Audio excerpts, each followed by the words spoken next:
भला हुआ मेरी माला टूट गई, मैं राम भजन से छूटी। भला हुआ मेरी माला टूट गई, मैं राम भजन से छूटी। मेरे सिर से टली बला, भला हुआ मेरी माला टूट गई, मैं राम भजन से छूटी। मैं राम भजन से छूटी। नमस्कार मेरे प्यारे भाइयों, मेरे परमात्मा के प्यारे जीव हंसों। मैं सदा ही यही चाहूंगा कि आप सब मेरे भाई इतने विवेकी हो जाएं कि आपके सामने कोई भी असत्य रखे और आप क्षण भर भी ना लगाओ उस असत्य को परखने में। एक पल में आप सत्य और असत्य का निर्णय कर दो। मैं यही चाहता हूं। मेरी मालिक से बस यही अरदास है कि आपको कोई धर्म के नाम पे, परमात्मा के नाम पे मूर्ख ना बना पाए। ऐसी कोई चीज ना हो जो आपको ना पता हो। हर चीज क्रिस्टल क्लियर होनी चाहिए, तभी मेरे भाई इस काल के जाल से आप बच पाओगे। अन्यथा ये जितने भी काल के दूत बैठे हैं, ये सब आपको भ्रमित करने के लिए इस दुनिया में आए हैं। लेकिन ये आपके ऊपर डिपेंड है कि आपने भ्रमित होना है कि नहीं होना है। तो मेरे भाइयों, आज आपको एक ऐसा राज खोला जाएगा जिसको जानने के बाद आप समझ पाओगे कि आपके साथ कितना बड़ा धोखा किया जा रहा था। इस 12वें पंथ में कितना मूर्ख बनाया जा रहा था आपको इस 12वें पंथ के कालदूतों द्वारा। लेकिन आज सारा पर्दा उठा दिया जाएगा। अगर आप 1% भी विवेकी होगे, एक पल में समझ जाओगे कि दास कहना क्या चाहता है, क्या बताना चाहता है आपको। दोस्तों, आज का जो सत्संग है वो शब्द और अक्षर में क्या भेद होता है, आज इस पे सत्संग किया जाएगा। क्योंकि आपने देखा है कि कई काल के दूत अक्षर और शब्द में फर्क ही नहीं कर पा रहे हैं। उनको समझ में ही नहीं आ रहा है कि अक्षर किसे कहते हैं और शब्द किसे कहते हैं। उन लोगों को पहली दूसरी कक्षा में जाने की जरूरत है। लेकिन बदकिस्मती से ऐसे अनपढ़ लोग धर्म गुरु बन के बैठ गए हैं। दुनिया को मुक्त कराने के लिए अपनी कमर कस के बैठ गए हैं।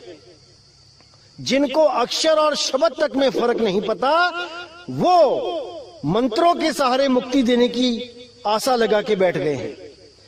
तो आज इसी पे सत्संग किया जाएगा कि क्या होते हैं अक्षर और क्या होते हैं शब्द। तो सबसे पहले गुरु ग्रंथ साहब में अंग नंबर 343 पे बिल्कुल साफ लिखा है कि 52 अक्षर जोरे आन, सकिया न अक्षर एक पहचान। कि ये जितने भी लोग आए इस दुनिया में, जितने भी धर्मगुरु आए, जितने भी ज्ञानी पंडित आए, उन सब ने क्या किया, 52 अक्षर जोरे आन। इस दुनिया में आके 52 अक्षरों को जोड़ जोड़ के एक से एक नया नाम बनाते चले गए। इन्हीं नामों को जपवाते चले गए, इन्हीं 52 अक्षरों को जोड़ जोड़ के। कौन से 52 अक्षर? आ आ ई ई उ उ ये स्वर, और का खा गा घा अंगा चा छा जा जा ये व्यंजन। इन्हीं स्वर और व्यंजनों को जोड़ जोड़ के ये नाम बनाते चले गए। तो यहां साहिब ने साफ बोला कि 52 अक्षर जोरे आन, सकियाना अक्षर एक पहचान। उस एक अक्षर को कोई नहीं जान पाया जो आदि अक्षर है, जो लिखने बोलने पढ़ने में नहीं आता, जो इन 52 अक्षरों में नहीं आता। लेकिन इन काल के दूतों ने क्या अनुवाद कर दिया इसका कि 52 अक्षर का मतलब होता है संस्कृत के ग्रंथ, यानी वेद हो गए, पुराण हो गए और जितने भी मनुस्मृतियां हो गई, ये जितने भी संस्कृत के ग्रंथ हैं इनमें वो अक्षर नहीं आता। ऐसा बोल के इन्होंने भ्रमित कर दिया। और कौन से अक्षर की बात करी? सोहंग, कि ओम आ जाता है वेदों में भी पुराणों में भी, लेकिन सोहम नहीं आता, सोहंग नहीं आता, ये बोल के इन्होंने इस 52 अक्षरों को तोड़ मरोड़ दिया। इन 52 अक्षरों को घोषित कर दिया कि ये तो संस्कृत भाषा की तरफ इशारा है, संस्कृत भाषा के ग्रंथों की तरफ इशारा है, कि संस्कृत भाषा के ग्रंथों में सोहंग नहीं है, ये केवल कबीर बाणी में मिलेगा। ऐसा भ्रमित कर दिया इन लोगों ने। तो आज दोस्तों आपको इसी भ्रम जाल से बाहर निकालेंगे, और अगर आप में 1% भी विवेक होगा तो आप एक पल में इनकी चोरी पकड़ लेंगे। और जिस काल के दूतों को आप परमात्मा मान के बैठे हैं, आप हमेशा के लिए उनको एक आम जीव समझ के उनसे पीछा छुड़ा लेंगे। नहीं तो जहां वो जा रहे हैं वहीं आपको लेके जाएंगे। इसी 84 में धक्के खाएंगे सब। लेकिन जो बंदी छोड़ के इस मूल ज्ञान को समझ जाएगा वो हमेशा हमेशा के लिए मुक्त हो जाएगा मेरे भाई, मुक्त। अब इन्हीं 52 अक्षरों का प्रमाण गुरु ग्रंथ साहब के ही पेज नंबर 340 पे आप देख सकते हैं कि 52 अक्षर लोक त्रय सब कुछ इन्हीं माही, ए अक्षर खिर जाएंगे ओ अक्षर इनमें नहीं। अब यहां पर भी इन्होंने क्या बोला कि ये 52 अक्षर तो संस्कृत के भाषा के हैं, यानी संस्कृत के ग्रंथों की तरफ इशारा किया जा रहा है।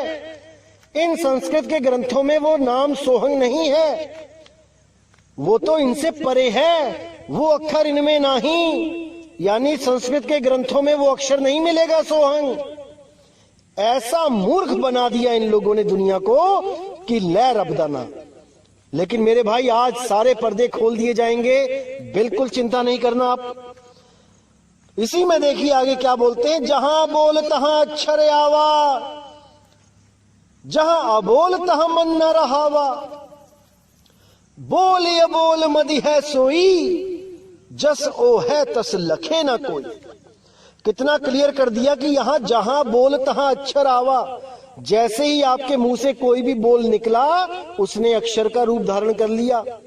यह जरूरी नहीं है कि वो संस्कृत भाषा का ही हो, हिंदी, पंजाबी, उर्दू, फारसी, अंग्रेजी, कोई भी अक्षर जैसे ही आपके मुंह से निकला वो अक्षर ही कहलाया, वो 52 अक्षर ही कहलाया, वो 34 अक्षर 36 अक्षर ही कहलाया, वो 26 अक्षर ही कहलाया। अलग अलग भाषाओं में अलग अलग अक्षर होते हैं, गिनती अलग अलग होती है, लेकिन कहलाते सब अक्षर ही हैं। जिसको हम अल्फाबेट भी कह देते हैं, जिसको हम वर्ण इकाई भी कह देते हैं। तो इन्हीं अक्षरों की बात हो रही है यहाँ पे। जहां बोल तहां अक्षर आवा, जहां अबोल तहां मन न रहावा। जहां पर वो अबोल आत्मा का वास है वहां पे मन नहीं रह सकता, मन पहुंच ही नहीं सकता वहां तक, क्योंकि वो 5 तत्व 3 गुण 25 प्रकृति मन माया सबसे परे है। वो आत्मा इन सबसे परे है। तो आज भाइयों इसी भ्रम को खत्म कर दिया जाएगा कि सोहंग अक्षर इन संस्कृत भाषाओं के ग्रंथों में है कि नहीं। अभी मेरे पास एक ही ग्रंथ है तो मैं उसी में से प्रमाण दिखाऊंगा, लेकिन बहुत जल्द और भी ग्रंथ आने वाले हैं मेरे पास, जिनमें मैं हर ग्रंथ में आपको संस्कृत भाषा के ही ग्रंथों में आपको सोहंग नाम दिखाऊंगा। बस उसमें वो लिखने की विधि थोड़ी अलग हो जाती है, इसलिए ये काल के दूत उसको पकड़ नहीं पाते। वो कैसे अलग हो जाती है वो मैं बताता हूं। जैसे अभी मैं आपको दिखा रहा हूं गरुड़ पुराण, तो जब आप उसके पृष्ठ नंबर 238 पे देखेंगे तो वहां पे साफ लिखा है कि हंकारेण बहिर्यात सकारेण विशेष पुनः हंसो हंसेति मंत्रेण जीवो जपति तत्रतः। इसमें साफ लिखा है कि जब सांस अंदर लेनी है और सांस बाहर छोड़नी है तो कौन सा मंत्र जपना है। अब यहां पे मंत्र थोड़ा सा तरीका बदल दिया, मंत्र जपने का नाम बदल दिया, हंसो कर दिया। जहां पे सो हंग होना चाहिए था इन्होंने अंदर वाली जो सांस है उसको बाद में बताया और जो पहले छोड़ने वाली है उसको पहले बता दिया। इस कारण ये काल के दूत समझ ही ना पाए कि ये हंसो और सोहंग एक ही चीज है, एक ही मंत्र है, श्वासों के द्वारा जपने वाला ही मंत्र है। लेकिन इनकी नजर से ये हंसो बच गया, इसलिए ये समझ ही ना पाए कि ये मंत्र भी 52 अक्षरों के ग्रंथों में है। इसके बाद पूरा बताया भी गया खोल के कि कहां कहां पे कौन से स्वर और कौन से व्यंजन उच्चारित होते हैं, सारा कुछ बताया गया, आप पढ़ सकते हैं। और पूरा बताया गया कि 21,600 श्वासों की सूक्ष्म गति जो पूरे दिन में होती है उसमें सो और हंग इन दोनों का जाप करते हुए सांस को अंदर और बाहर करना चाहिए, सारा कुछ बताया गया है। लेकिन इन काल दूतों की नजर में नहीं आया, इसलिए इन लोगों ने उन 52 अक्षरों को इन संस्कृत के वेदों पुराणों से जोड़कर वहीं पे गुमराह कर दिया लोगों को कि नहीं वो 52 अक्षरों में नहीं है, मतलब कि वो संस्कृत भाषा के ग्रंथों में नहीं है। जबकि असलियत ये है कि वो 52 अक्षर यानी कि बोलने में नहीं है, वो सच्चा नाम बोलने में आता ही नहीं।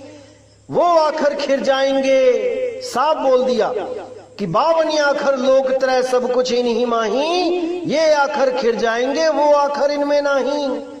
वो अक्षर इन 52 अक्षरों में नहीं है भाई। जितने भी नाम आप जप रहे हो ये सब आपका जीवन बर्बाद कर देंगे, खत्म कर देंगे। इसलिए केवल उस अबोल अडोल नाम पे विश्वास रखो, एक भेदी गुरु की शरण में जाओ जो आपको सच्चे नाम से जोड़ दे। नहीं तो इन काल दूतों के हत्थे चढ़ोगे आप, कोई फायदा नहीं होगा इस इंसान जन्म में आने का। इससे अच्छा तो 84 में ही मौज मस्तियां कर लेते। इतनी भक्ति भी करते हैं लेकिन 52 अक्षरों की भक्ति करते हैं, कुछ हाथ पल्ले नहीं लगने वाला मेरे भाई। 84 में ही जाना पड़ेगा, काल के मुंह में ही जाना पड़ेगा। इसलिए साहब ने साहब बोला, जो नर पड़े 52 के फेरा सो नर जानो काल के चेरा। जब 52 का टूटे डोरा सहजे छूटे काल झकोरा। फिर नहीं आए फिर नहीं जाए सार शब्द में रहे समाये। वो सार नाम, वो सार शब्द अडोल है, अबोल है, अकह है, लेकिन इन काल दूतों को नहीं समझ में आ सकता। इसीलिए ये खुद तो भ्रमित है और आपको भी भ्रमित करके आपका जीवन नाश करने के लिए इस दुनिया में अवतार लेके आते हैं। ऐसे काल दूतों से बचना है मेरे भाई, बचना है। इन्हीं काल दूतों के चेले भी आपको भ्रमित करने में लगे रहेंगे पूरा पूरा दिन। कैसे भ्रमित करते हैं वो आपको कंफ्यूज करते हैं कि अक्षर और शब्द एक ही होते हैं। जैसे बोला गया कि सोई गुरु पूरा कहा है, 2 अक्षर का भेद बताए, तो ये 2 अक्षर ओम सोहम को बोल के बता के आपको भ्रमित करते हैं कि ओम और सोहम ही वो 2 अक्षर हैं। अब इनसे कोई पूछने वाला हो कि कबीर साहब के ग्रंथों में ओम को तो 3 अक्षर का बताया गया है, आ ओम, तो ये लोग क्या कहते हैं कि ऐसा कोई ग्रंथ नहीं है जिसमें कबीर साहब ने ऐसा कुछ बताया हो। ये आपके मन गढ़ंत ग्रंथ हैं, आप खुद इन ग्रंथों की रचना करते हो। ऐसी मूर्खता की बातें करते हैं कि क्या बोलूं मैं इनको। यहां तक कि मैंने कबीर मंसूर भी दिखा दिया इन लोगों को, लेकिन ये लोग मानने को तैयार नहीं है। ये खुद तो काल के मुंह में जाने को बैठे ही हैं। और आप लोगों को ले जाने के लिए भी कोई कसर नहीं छोड़ रहे हैं। इनको इतनी सी बात नहीं समझ में आ रही है, 1000 बार बोल ली मैंने, लेकिन कान पे जूं तक नहीं रेंग रही। अपने उसी अधूरे गुरु के चक्कर में लटके हुए हैं सब कि नहीं, हमारे गुरु ने कहा है ओम और सोहम 2 अक्षर हैं, तो हम इनको शब्द नहीं मान सकते। जबकि कबीर साहब स्वयं अपने ग्रंथों में कह रहे हैं कि ओम 3 अक्षर और सोहम भी 4 अक्षरों का मंत्र है। स ओ ह म सोहम। ये कालदूत आजकल मेरठ में अपना अड्डा लगा के बैठा है, तो मैं इसके साथ जो बात हुई है वो भी डालना चाहूंगा ताकि आप भी सुने। और जो भी मेरे भोले भाले भाई इस कालदूत के पंजे में जो अटके हुए हैं, वो जल्दी से जल्द वहां से आजाद हो और इससे सवाल जवाब करें, इसके ज्ञान को परखें। इस कालदूत को इतना भी नहीं पता कि अक्षर और शब्द में क्या फर्क है, और आप सबकी आत्माओं का ठेका लेके बैठ गया है उनको मुक्त कराने के लिए। अरे भाई, पहले अपना तो कल्याण कर ले, बाकियों का बाद में देख लेना। पहले खुद तो समझ लो कि कबीर साहब क्या कहना चाहते हैं, बाकियों को बाद में समझा लेना। देखो क्या कहते हैं कबीर साहब, आंखें खोल के देखो। तो देखिए यहाँ कितना स्पष्ट लिखा है कबीर मंसूर में, पेज नंबर 1028 पे, कि सो ओम 3 अक्षर आ ओ म के संयोग से बना है। जो कोई इस ओम कार के यथार्थ भेद को समझता हो वही आत्म ज्ञान का अधिकारी हो सकता है। कहे हुए तीनों अक्षर 5 स्वरूपों में प्रकट होते हैं, इस प्रकार से लिखे जाते हैं, अथवा ओम यह इनका यथार्थ स्वरूप है। अब यहाँ पे ओमकार की बात थी, तो ओमकार 5 अक्षरों के द्वारा पंचाक्षर मंत्र कहलाता है, लेकिन यहाँ पर इसका यथार्थ स्वरूप है 3 अक्षर का ओम। अब इतनी सी बात इस कालदूत के समझ में नहीं आ रही और इसने हमें बोल दिया कि ये कौन सा नकली ग्रंथ है। ऐसी व्याख्या कभी कबीर साहब ने नहीं करी। आइए सुनते हैं इसी की जुबानी। और ये कौन से नकली शास्त्र में से दिखा रहे हो ये प्रमाण? कोई कबीर साहिब जी का लेके आओ। कबीर साहिब जी ने कभी भी इस तरीके से व्याख्या नहीं करी है, ये कबीर साहिब जी का नहीं है। कोई तुम्हारा छापा हुआ नकली कबीर मंसूर लगता है, परमात्मा वाला कबीर मंसूर नहीं है, क्योंकि परमेश्वर ने इस तरीके से व्याख्या ना कभी की है, आज तक का इतिहास है, उठा के देख लो कभी भी। सत साहिब। और ये कौन से नकली शास्त्र में से दिखा रहे हो ये प्रमाण? कोई कबीर साहिब जी का लेके आओ। कबीर साहिब जी ने कभी भी इस तरीके से व्याख्या नहीं करी है, ये कबीर साहिब जी का नहीं है। कोई तुम्हारा छापा हुआ नकली कबीर मंसूर लगता है, परमात्मा वाला कबीर मंसूर नहीं है, क्योंकि परमेश्वर ने इस तरीके से व्याख्या ना कभी की है, आज तक का इतिहास है, उठा के देख लो कभी भी। सत साहिब। तो भाइयों, मेरा काम था इसकी सच्चाई खोलना और मैंने इसकी सच्चाई खोल दी है। अब आप देखिए कि आपने इसके चंगुल में फंसे रहना है कि परमात्मा के मूल ज्ञान को समझ के आगे बढ़ जाना है, इन लोगों को छोड़ देना है। क्योंकि ये लोग तब तक ही आपको मूर्ख बना के रख सकते हैं जब तक आपको यथार्थ ज्ञान नहीं हो जाता। जब आपने कबीर साहब के ग्रंथ को देखकर उसमें प्रमाण देख लिए, तब इन लोग की इतनी हिम्मत नहीं कि आपको भ्रमित कर सकें। लेकिन अगर आप सब कुछ देखने के बाद भी इन्हीं के चंगुल में फंसे रहना चाहते हैं, तो मेरे भाई आपको आजाद करने वाला कोई नहीं। फिर तो स्वयं कबीर साहब आके भी आपको आजाद नहीं कर पाएंगे। आप जहां हो वहीं रहो और इन्हीं लोगों के चक्कर में 84 में गोते खाते रहो। आपको बचाने वाला कोई नहीं होगा। क्योंकि अगर इतने प्रमाण देख के भी आप में इतना भी विवेक ना जागा तो मेरे भाई व्यर्थ है ये सत्संग करना, कोई फायदा नहीं। तो इसी के साथ दोस्तों अब मुझे विदा करें, और आगे भी मैं कई प्रमाण दिखाता रहूंगा, इन लोगों के अज्ञान के पर्दे खोलता रहूंगा। बस आपने अपना विवेक जगा के रखना है, आपने कहीं धोखा नहीं खाना है। इसी के साथ दोस्तों मुझे विदा करें। जय गुरु बंदी छोड़ वैराग साहिब, जय गुरु बंदी छोड़ साधु शरण साहिब, जय गुरु बंदी छोड़ बाबा मदन साहिब, बाबा गरीबदास साहिब, बाबा नानक जी। जय जय सतगुरु बंदी छोड़ कबीर साहिब की, सदा ही जय हो, सदा ही जय हो मेरे मालिक की साहिब बंदगी। सतनाम।